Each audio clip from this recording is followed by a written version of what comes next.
दोस्तों कुछ दिनों पहले मैंने सोशल मीडिया पे एक पोस्ट देखी थी कि ये कोविड-19 से होने वाले डेथ तब तक ही एक नंबर की तरह लगते हैं जब तक मरने वाला कोई भी इंसान आपके जानने वालों में से ना हो या जिनसे आप प्यार करते हैं वो ना हो। डॉक्टर चिल्लाते रहिए, कोई डॉक्टर नहीं आया, कोई डॉक्टर नहीं आया। वो वापस कर पाएंगे, पापा को वापस कर पाएंगे, वोट लेने के लिए सब आते हैं। शायद आपको विश्वास ना हो पर जो काम चाइना ने 2019 से लेकर 2020 के बीच में किया था, सेम वही काम आज के डेट में इंडिया में धड़ल्ले से होने लग रहा है। कोई भी स्टेट गवर्नमेंट मौत के सही आंकड़े नहीं बता रही और ना ही किसी भी स्टेट गवर्नमेंट की number of death per day की रिपोर्ट ग्राउंड रियलिटी से मैच हो रही है। और ये सब शायद इसलिए हो रहा है क्योंकि इंडिया की मेजोरिटी जनता न्यूज सिर्फ टीवी चैनल्स पे देखती है, सुनती है और उसका गलत फायदा उठा रही है गवर्नमेंट। प्रूफ मांगने वाले लोगों के लिए सोर्स न्यूज की लिंक डिस्क्रिप्शन में है और इंपॉर्टेंट स्क्रीनशॉट्स एंड वीडियोस मैंने वीडियो में ही अटैच कर दिए हैं, तो वीडियो को लास्ट तक जरूर देखें और अपने सभी जानने वालों के साथ शेयर करें। दोस्तों सिर्फ दिल्ली में ही नहीं बल्कि पूरे इंडिया में पॉजिटिव केसेस और मौत के आंकड़े इतने ज्यादा हो चुके हैं कि मजबूरन गवर्नमेंट को अब लॉकडाउन जैसे कदम उठाने पड़ रहे हैं और इसीलिए दिल्ली में और भी बहुत सारी जगहों पे 1 सप्ताह या 30 अप्रैल तक का लॉकडाउन लगा दिया गया है। दोस्तों हो सकता है कि आप सभी अलग अलग पॉलिटिकल पार्टीज को पसंद करते होंगे और आप सबका अपना अपना नजरिया भी होगा, पर अंधभक्ति किसी भी चीज की अच्छी नहीं होती,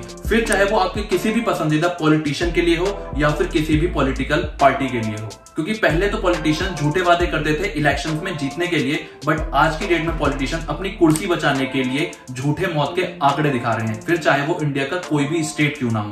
प्रॉब्लम सिर्फ इतनी ही नहीं है कि कोविड टेस्ट होने के बाद लोगों के रिजल्ट कभी गलत और कभी सही आ रहे हैं, बल्कि पॉजिटिव लोगों को हॉस्पिटल में बेड्स नहीं मिल रहे, ऑक्सीजन सिलेंडर्स नहीं मिल रहे और तो और पॉलिटिशियंस दवाइयां छुपा रहे हैं।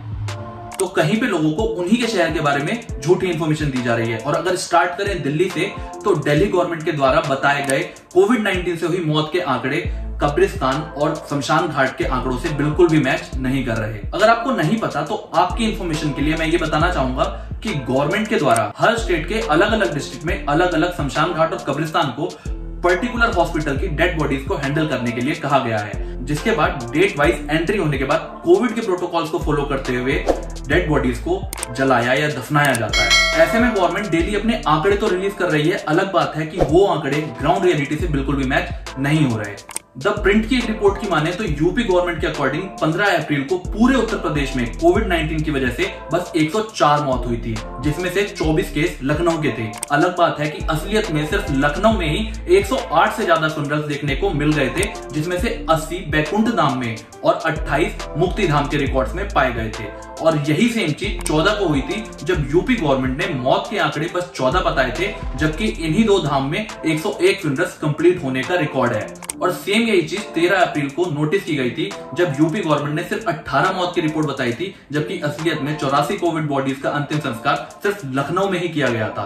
और ऐसे ही 12 अप्रैल को भी यूपी गवर्नमेंट ने सिर्फ 21 मौत की खबर दी, जबकि असलियत में 92 लोगों का अंतिम संस्कार किया गया था। और सेम ऐसे ही मध्य प्रदेश की गवर्नमेंट पे कोविड-19 के डेथ को छुपाने के इल्जाम लगते ही उनके सीएम सफाई देने आ गए और उन्होंने ये कहा, On the 8th of April, 41 bodies were cremated in Bhopal under the COVID-19 protocol. But the medical bulletin that day said that there were 27 deaths because of COVID in the entire state.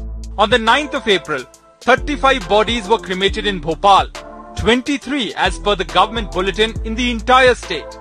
Though the government maintains that no underreporting is taking place.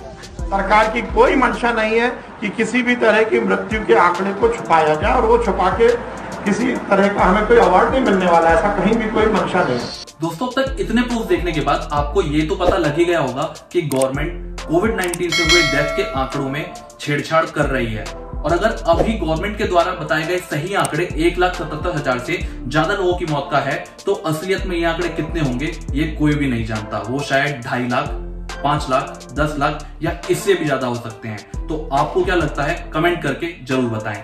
तो वहीं गुजरात में government और media में एक अलग जंग चल रही है कोविड-19 की रियल डेथ्स को छुपाने की वजह से, जिसके बाद अहमदाबाद में गुजरात हाई कोर्ट ने गवर्नमेंट को पब्लिक के साथ ऑनेस्ट और ट्रांसपेरेंट रह के कोविड-19 के पेशेंट और डेथ की खबर बताने के लिए कहा। तो ऐसी न्यूज को छुपाने का कोई फायदा हो ना हो, पर नुकसान जरूर है, क्योंकि ऐसे में लोगों का विश्वास टूट जाएगा और लोग पैनिक कर सकते हैं, जो शायद ना पब्लिक के लिए अच्छा है और ना ही गवर्नमेंट के लिए। और ऐसे टाइम पे जरूरत है कि पूरा देश एकजुट होकर गवर्नमेंट का साथ दे और अपने अगल बगल वालों को या फिर गवर्नमेंट की जितनी हेल्प हो सके उतनी करें। साथ ही अपना और अपने घर वालों का ध्यान खुद ही रखें और घर से बाहर निकलते हुए मास्क और सैनिटाइजर का यूज करना बिल्कुल भी ना भूलें, क्योंकि छोटी छोटी लापरवाहियों की वजह से अभी बहुत सारी जानों को गवा चुके हैं। तो अब और नहीं, और जितने जल्दी हो सके हमें मिलके इसे कंट्रोल करना चाहिए, क्योंकि हो सकता है कि आपकी बॉडी इम्यून हो पर आपके घर में आपके पेरेंट्स और छोटे बच्चों के लिए ये एक जानलेवा खतरे से कम नहीं है। क्योंकि ये बात तो किसी से भी नहीं छुपी हुई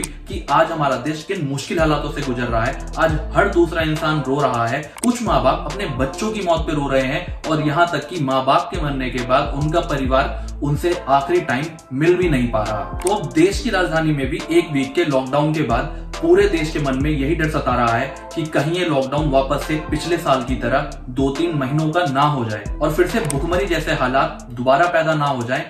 एक साल बाद फिर से हर तरफ बर्बादी का मंजर दिखाई पड़ रहा है और पूरे देश की इस हालत का जिम्मेदार आपके हिसाब से कौन है? कमेंट करके जरूर बताएं। तो आज के लिए बस इतना ही। उम्मीद है वीडियो में दी गई इन्फॉर्मेशन आपको पसंद आई होगी, तो वीडियो को लाइक करके अप्रिशिएट करें, कमेंट करके फीडबैक दें और चैनल को सब्सक्राइब करके बेल आइकन दबाना ना भूलें। जय हिंद, जय भारत।